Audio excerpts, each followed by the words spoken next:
Today we're going to be going over 4 particular ways in which you can improve your emotional intelligence.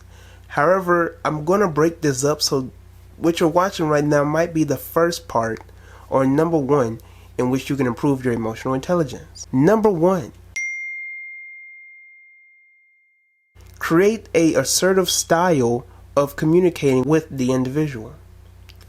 So something that we need to keep in mind is that sometimes whenever we're trying to be direct or whenever we're trying to be assertive, sometimes it may not go over the right way. Sometimes we might come off very petty, shady, judgmental, whatever the case may be.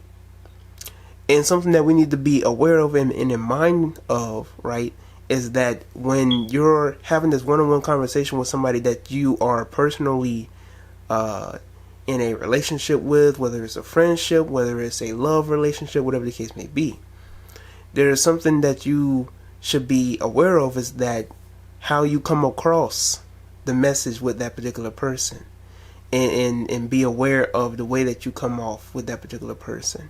So you can be direct and you can be assertive about whatever the situation may be. They could ask you an opinion about a certain topic, about a situation or event that has happened in the media, and you could be assertive and direct about the situation. And they might want to start an argument. They might say, oh, well, I disagree, and they want to have this conversation. You have to be straightforward and assertive in this manner in which you're not going to go back and forth. Because if you see that it's not going to go anywhere, then you could be like, well, that's just how you feel. We can just agree to disagree. Now, there might be some people out there, man or woman, and they will use these shaming tactics on you. They will divert from the whole topic and will say, oh, you must be hurt. Like they would say anything. You may not even be in your feelings, and they will say, oh, you're gonna get in your feelings. You're being passive.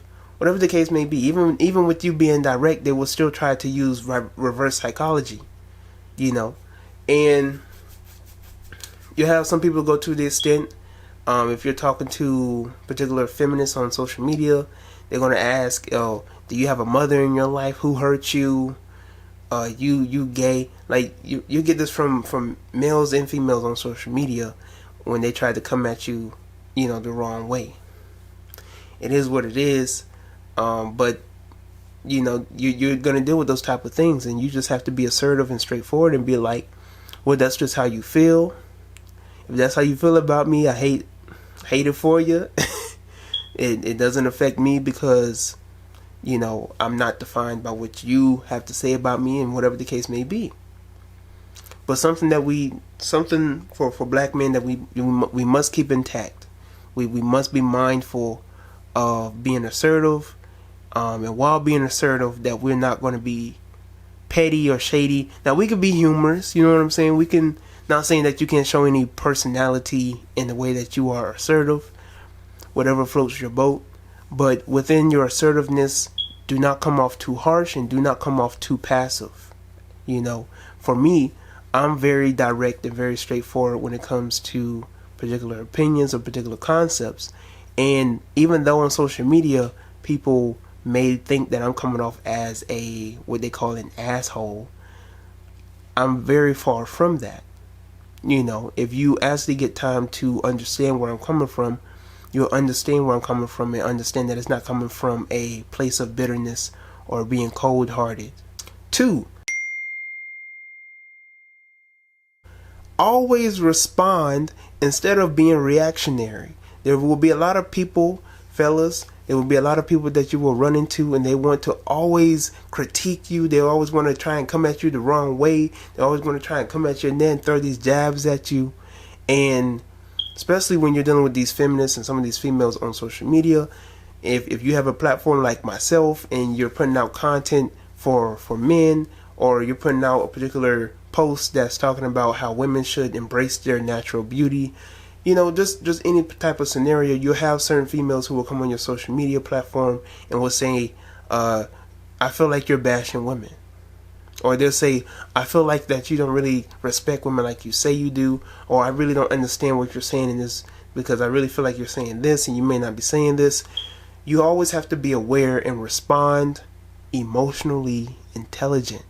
Do not respond critiquing them in terms of being shady and petty, or being judgmental. You don't have to, or rather, do not come at them in a way in which you are being, conceited and prideful, or, oh, y'all women are always saying this. Y'all women are dressed like this, whatever the scenario may be. It is your duty. If she comes at you, it is your duty to be calm, to be direct and assertive.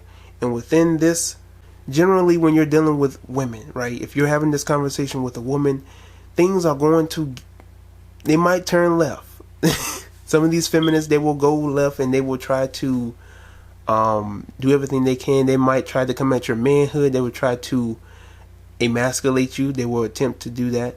And if it gets to that point where she cannot have a conversation with you without being without adding ad hominems, or without diverting from the topic, because she can't make a valuable or a valid or credible argument, then it is your duty to cut her off.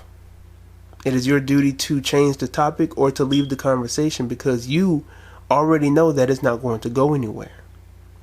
If when you're bringing a valid argument to her and all she has to do, or all that she has to uphold her, is her emotions, then you just know to stop that conversation right then and there. This brings us to number 3. Utilize active listening skills. When listening to somebody, it is always critical, and this kind of just cosigns to number 2. It is always critical that you listen to understand and not to react. You don't listen to immediately rebuttal whatever they have to say. You listen to understand where they are coming from, and you respond in which they can find a way to understand you. It is very critical that when they express their confliction with whatever you had to say, or with you individually, and it's critical that if there is a way for you to understand, that you let them know that I see where you're coming from, but I think you got it wrong. I understand what you have personally experienced, but I just feel like that you're taking it the wrong way. I know where you're coming from, trust me. And I understand, because I've seen it throughout high school. I'm going to use an example. These 3 girls that I have known personally, and they had this ideology that majority of black men were no good, majority of black men were trash, majority of black men do not love black women, and majority of black men only want other races of women and will most likely date outside of their race other than dating their own women. Now, the first thing that I had to let them know is that I understand where you're coming from, because they will say that, despite the statistics of black men most likely dating or marrying black women, because there's over an 85% rate of black men who marry black women, they will say that despite the statistics, despite the facts, that what I have personally experienced feels more relevant than whatever data or facts that you may have.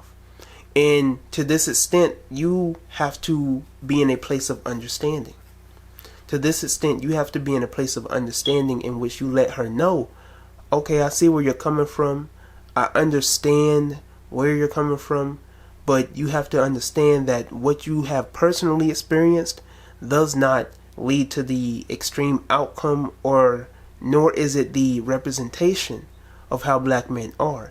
Just because the 10 men across the street or the 30 boys that you went to school with wanted Becky does not conclude that the majority of the millions up to billions of black men want a Becky. Or because you said it's the majority and not particularly all black men, that even at that, you can't say that the millions of black men want Becky over LaQuisha. It's just not the same outcome.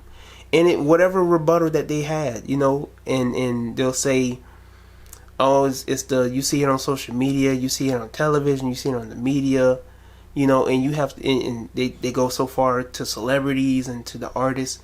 And I'd be like, well, what's projected, I understand that if you are looking at life through the projection of social media and the way that they socially engineer people, okay, from that state of in point of view, from that point of view, I see where you're coming from. But you have to understand that social media and the way that these media platforms work, they are working against you. You have to understand that they are working against you, in which they are literally programming you to hate your own men. And to even have this mentality will lead you to pushing the same agenda that they want all these particular black women to push. You see what I'm saying? So it's things like this in which you have to bring in a form of understanding. You have to bring in this way in which you can let them know where you're coming from. Don't lead down to this pathway of, oh, you just like them feminists on social media. They don't need all that, because as soon as you start calling her a feminist and you start doing the name calling, you're no better than her. You see what I'm saying? So no. There's a better way to communicate with her and have a better outcome. Okay? And it was because that I took the time out to listen to what they had to say and let them know that I understand where they're coming from, that they all three of them understood where I was coming from, and they was able to see the outcome in which I was talking about. Find a way to understand where they are coming from. Find a way to relate to that person. Don't go down the path of immediately critiquing that person, immediately judging that person, or putting that person down. Don't go down that pathway of immediately turning the situation left, because there won't be any type of resolution in the whole conversation, and it would have just been a waste of your time. So find a way for you to utilize your listening skills. Listen to your significant other. Listen to the particular female that might be in your comment section having a disagreement, and have a one-on-one with her. If she's mature enough to have that one-on-one, have a one-on-one with her. Even if it's with you and another brother, you and another black man, have a one-on-one with them. If they're not mature enough to have that one-on-one with you, and they want to immediately lead to ad hominems and divert from the issue, you leave the conversation alone. Okay, well, that's how you want to feel, and they still want to keep going. Okay, you have a good day. Which leads me to number 4. Always have a peace of mind. There are a lot of men, and I'm going to be straightforward with you. There are a lot of black men, a lot of black males who do not like to be critiqued. They don't like to be criticized for their content, for their music, for their fashion, for the way that they dress, for their hairstyle, whatever the case may be. Now we do rank. You know what I'm saying? There might be a group of black men we ranking and joning if you are out of line. But we know that it's all out of love at the end of the day. But generally, from what I have seen at least, black males do not like to be critiqued. Now, it's different from constructive criticism, right? And this where the assertiveness comes in, where if a person has a real issue, you have that one-on-one with that person, and they express their emotions in terms of how they feel about something that you have said, or a particular video that you made, or whatever the case may be. It is your duty that even if they do come at you the wrong way, or they come at your neck, that you have a mind of peace, that you have a peace of mind, and you don't let whatever they say get under your skin. You don't let whatever they say turn you the wrong way, get you in your feelings, and then all of a sudden y'all cussing each other out on social media or on FaceTime or whatever the case may be. So with this in mind, be mindful that when you're having this conversation with that person, you turn the lemons into lemonade. You don't let whatever they say get under your skin. You turn the lemons into lemon cake. You turn the lemons into lemon tea. You do not let what they have to say get under your skin.